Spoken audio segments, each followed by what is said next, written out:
Well, howdy, howdy, howdy. Dearly senior citizen here, greetings boys, girls, and all of our non-binary friends, and welcome to this, a brand new day. And remember, no matter who you are valid. And indeed, a new day where I'm blending into the beige of the background.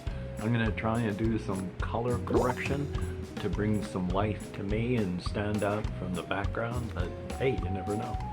Thumbs up for that. And of course, I have a piggy over there, and my lights are on. Yay! Yay. Anyway though, hopefully you are having a very good day. I did not vlog yesterday after going out for walkies.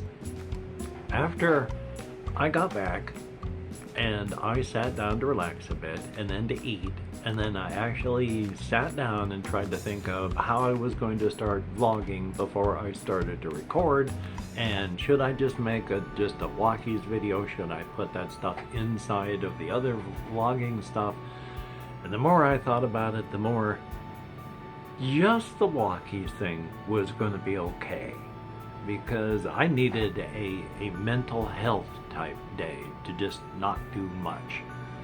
Because of late, especially when I've been doing like 3 videos in a day, it starts at like maybe 11 o'clock and then I'm done at around 6. And I didn't want to be doing that. I wanted to go out and do stuff and watch videos or play games, but not just do recording and channel related stuff. And so, hoping that I was going to be doing a vibing video later, story on that coming up, I just did the walkies video and then saved the vlogging for today. So hopefully that part worked out. Now, I've taken down the one vibing video I had. For better or for worse, Filmora, my video editor, has a whole bunch of machine learning, machine stuff, which in layperson's vernacular is AI, but it's not. It's just machine learning, but they're machine learning algorithms that can do amazing things for the right stuff. There's a ton of that in the editor. For better or for worse, they have things like text to video through the the AI. They have AI generated music, for better or for worse. So because it's there, and when they first brought it out, they gave everyone X number of credits. And if you generate 6 songs, that takes about 30 credits. And I have about 550 credits left. Everything you do with AI costs credits. So, but I have been generating music and then putting it in my videos. And then I've been taking the music from the videos and then making the vibing videos out of them. The day before, I had put a bunch of songs into the video. Yesterday, I put them into a vibing video. This morning, I wake up to find out that I'm sharing my revenue, what few pennies I'm going to make on it. More story on that, hopefully, if I remember. That what few pennies I'm making, I'm now sharing with the 2 other people that copyright claimed songs. Now, for better or for worse, again, this stuff is trained on other people's stuff. So, did it actually use something copyrighted? That I doubt. Is it something that disputing is going to help? Not at all. Because again, with the YouTube copyright system, when you dispute it, it gets sent to the person that claimed your stuff. And then they decide whether or not your claim has merit and whether or not they should drop their claim. Now, sometimes they do. Genuine mistakes. But other times, well, of course they're going to turn it down. This whole revenue sharing is the reason they copyright claimed your video. Because the burden of proof is on you, not them. They don't even have to provide a name for their copyright complaint. Thumbs up for that. So I privated it. I might take out the songs, then remove those from rotation, and then reload that again. But thumbs up. Anyway, though, that's this morning.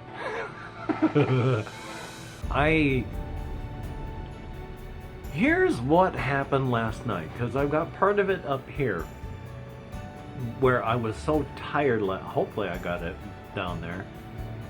Well, I don't, but I was so tired last night, and that wraps into something else where I've mentioned I've got one of those dual window fans in this window, and then in the other window, they're always on. I have two box fans in here that are always on, well, except for right now that I've turned off the recording. I even have a little tiny fan back behind my monitors that's constantly blowing on the adapter for the internet in here that I pay for to keep that thing cooled down. There's a lot of fans going on in this room. Try to remember what I was talking about. I can't remember. ADHD. So instead I'll talk about this. I actually played some of it last night. Here, I'll even turn this so it's got the front to it. Just to try and give it more of a chance, because it still bugs me in a lot of ways. I've printed out the 2.2 version of the rules and the 3.0 version of the rules, and I still have to leaf through both of the books to figure out some of the stuff. Neither book is good. So many people go, oh, the rules are concise, and maybe they are. I mean, I am neurodiverse, and you know, it could be one of those things that I have issues with. But normal, just getting down and deep in something that's not too crunchy like this, my brain actually enjoys that, and so I'm biting into the sandwich expecting grit and finding just peanut butter and jelly, and that annoys me. But one of the big things that I was having against it is I get obsessive with some things, and I like to make sure my parts aren't going to get broken up and lost and again like this. And so I obsessively split up all the pieces and then put them into bags. So the dungeon piece parts I had split up into 3 separate bags, which helps make it look all extra fiddly bitty. But last night I the past couple days I've been going through and de-fiddly bitifying it by consolidating all of the dungeon tiles into one bag, because splitting them up was pointless. Didn't help, in fact made things worse. And so I did that with a bunch of the fiddly bits, and it's a lot less fiddly bitty. And that's good. You have your character cards, and then you create the dungeon. Now the dungeon can get big because you've got not just straight corridors. You don't just have turns, but you've got T intersections, so they split up. But even when you're playing solo, one of the things that I struggle with is you play each of your characters separately. And if one of your characters has trouble, then you can tag that another character, and then they have to run over to you and then help you fight. But that works best in a multiplayer thing, not in a single player thing. So why they didn't try to have, well, I know why they didn't. It's why the rule books suck so much. They just left that for the home people. But you've got a certain number of action points, so you run through each character's action points one by one, and then when you're done, you reset everyone's action points and then start up back at the beginning again, and then run your way around in the circle and do that. So I understand why they do it that way, but it still seems up here where I'm expecting more and then not finding any substance in the bite of the sandwich, which it doesn't need. I'm looking for too much, because making up the dungeon is good. You know, you have a certain number of action points, and if you're on a tile that has an opening up here, but there's nothing there, you spend an action point, you draw a tile, you place it down. You want to walk onto it, takes an action point to move there. Now, there's a mechanism that I find kind of pointless, but I would understand. Especially, well, not even especially. It still seems pointless. There are monster tiles with a little picture of a monster on it. And then what you do is you reach into a bag and you pick out a little icon and you place it on top of that little monster icon. And it is a little piece of cardboard that's got a picture of a monster on it. And then when you enter that square, you take that icon off to show that you've encountered the square, and you draw a monster. Which I guess I can understand if it's someplace that you have option to show that you haven't gone there yet. So, I guess that works. Combat is rough, because unless you tag another character, and even at that, it uses up all of their action points for them to get to you. You get one extra die because you roll a certain number of dice and then you have a certain number of adds to it. Monsters have a certain number of dice, certain number of adds to it. You compare the two totals, highest wins. The difference is the damage taken. So it can help to get that extra die, but then when your turn is over and it's their turn, they don't have any action points. They used them all to get over to you. Oops. So, it works. Still though, they have advanced rules in the 2.2 book that are just normal rules for the 3.0 book. There are no advanced rules in 3.0, there are just rules. One of the advanced rules was if you attack a monster at range, it will charge to your square and then damage everybody it passes through, and if it hits your square and there are more than one people in it, wham, everybody there takes damage. Now that's just the way things work.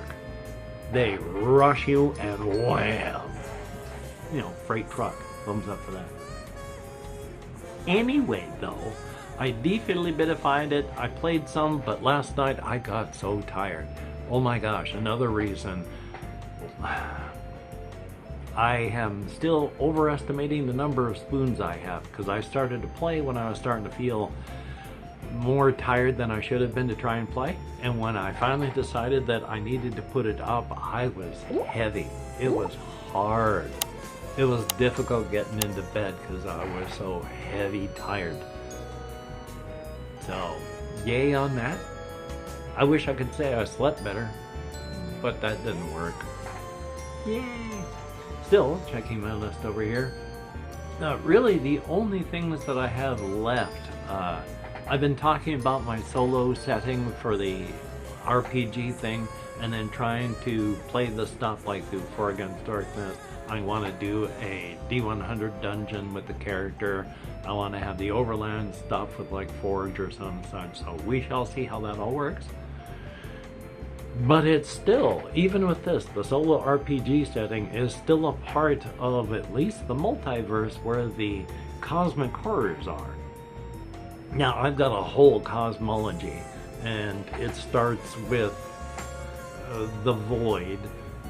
It's, oh my god, of course I can't remember, the Ungata, the void, which is a true void where it's filled with things that we do not believe that there is actually something as nothing. Apparently in our universe, nothing is not a thing that can be found. There is no place in our universe where nothing is a possibility. No matter how empty deep space is, when you get down into it, the cosmic foam of virtual particles is insane. There is so much energy in the vacuum of space. But of course, out in the Ungata, it is a philosophical void, a theistic void, and a physical void. There is nothing there. Then, and it's also the theistic void, the nothingness that was supposed to be there before God breathed all of existence into being. and a philosophical void, because if you can even thinking of the Ungata shows that you can never comprehend it, because it's beyond labels. You can't say it's nothing, because the concept of nothing implies the concept of something. And if you have the concept of something, it is too claustrophobic for it to be the void. We can't properly conceive of it. We have nothing in our existence, in our brains, to compare it to be able to comprehend it. But something happens, energy comes in, there is an ebb and flow, a stasis is achieved. Around this energy, there is a Goldilocks zone, and multiverses with different universal constants form. Those that are not sustainable collapse. Those that aren't last. There are a near infinite number of multiverses out there. The one that we are in within the context of the story was just like them, would have been an endless repetition, because in the center of each of the multiverses there is a vibration and a beat, like the beating of a heart, where all of these possible configurations of universes pass through a threshold. Each of these, with the formations that go out, each of these formations inflate upon exiting that center of the multiverse, and then inflates into a universe. As cosmically large as the number of configurations there are, each multiverse has a set and limited number of them.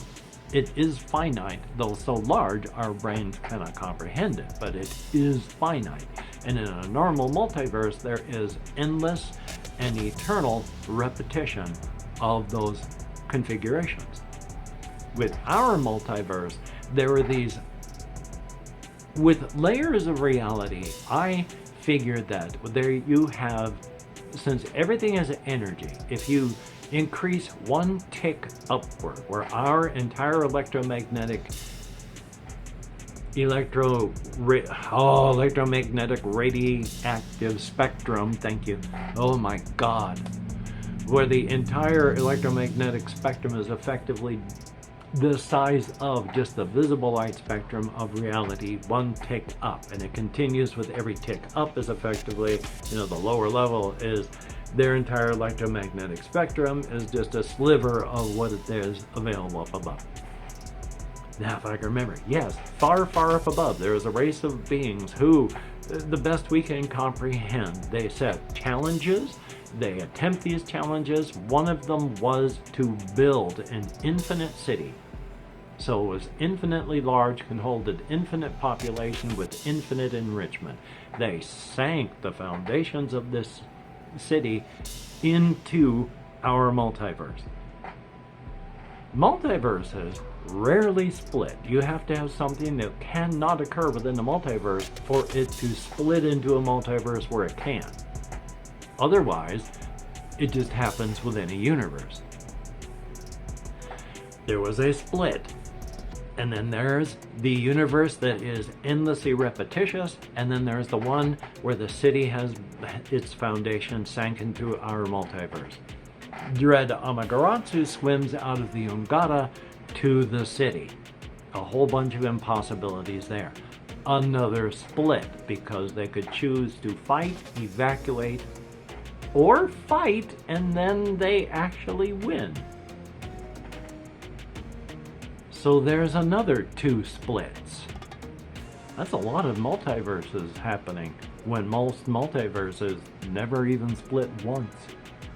And I concentrate on the one where an infinite number of individuals in an infinitely large city evacuate within a short period of time with no panic, very orderly, and they leave. And Amaterasu lands, live births her 12 children, and we go from there. The solo setting is a universe within this multiverse. And then, of course, my main inside-outside Razor's Edge is based on a sort of conjoined twin universe concept where within the confines of these stories with the cosmic horrors, with their pressures and the heat of their sheer existence, and the pressures and the heat of the under normal circumstances, there is no bleed over between the city and the multiverse. But with the evacuation of all the people within it, and the occupation thereof of it by the cosmic horrors, it was left sentient and alone, feeling alone and violated by the horrors, knowing that when the horrors leave, will be truly alone, and its horror and sorrow bleeds down into the rest of the multiverse. And the heat and the pressure of all this, well, it's like a house that gets really hot. The joint, well, that's made out of plastic. The joints start to bend and shift, and holes and cracks start to appear where energies leak in and leak out. And these energies that leak out, well, they enter other universes. Things happen that would not normally happen. And one of the conjoined things that happens is, under normal circumstances, a universe will have like a thimble full of this energy, one of these energies. And in this one, it was the equivalent of roughly 10 Olympic-sized swimming pools pouring in. So, yay on that. But that's where that all occurs. And to be honest, I'm not sure if it's a separate universe or just a layer within the Razor's Edge with the solo RPG setting.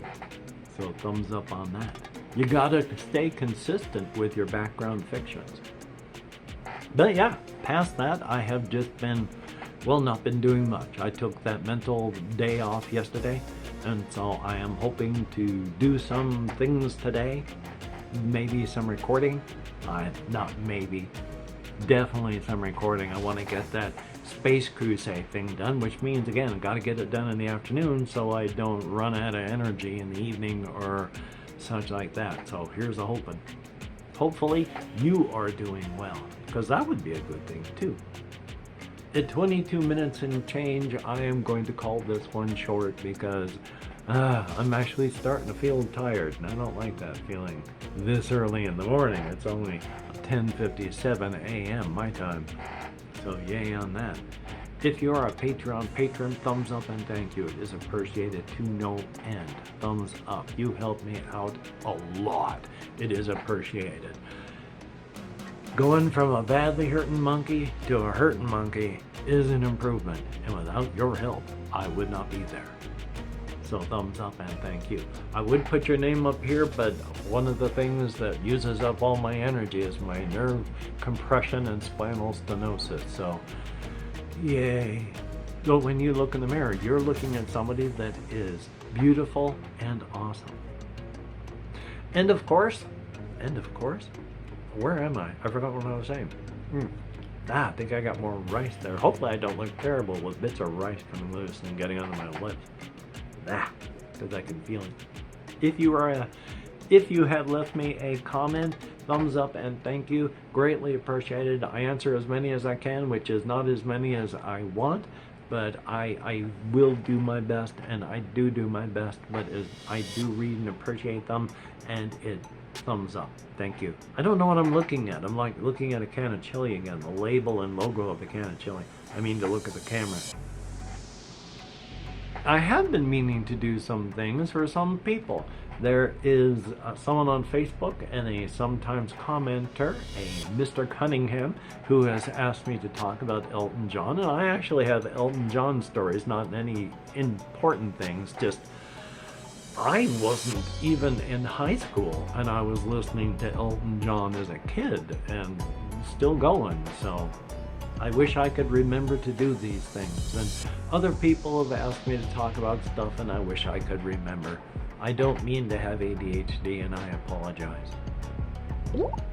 But still, thumbs up and thank you to each and every one of you who watches. And in fact, Bag of Dungeon, if you have watched. I keep looking up there. bag of dungeon if you have watched this far. That would be very cool. Let me and the YouTube algorithm know that people actually watch the video. Thumbs up for that. So, until we meet again, you take care. Have a great day today. I will see you on the flip side, and that is indeed a very good thing. And then, of course, one of the issues with taking statins for your cholesterol is one of the side effects is muscle pain. My sister gets horrendous joint pain from statins. I've been having extra pains a crop up, so when is it a real pain and when is it a statin pain? Fun being organic.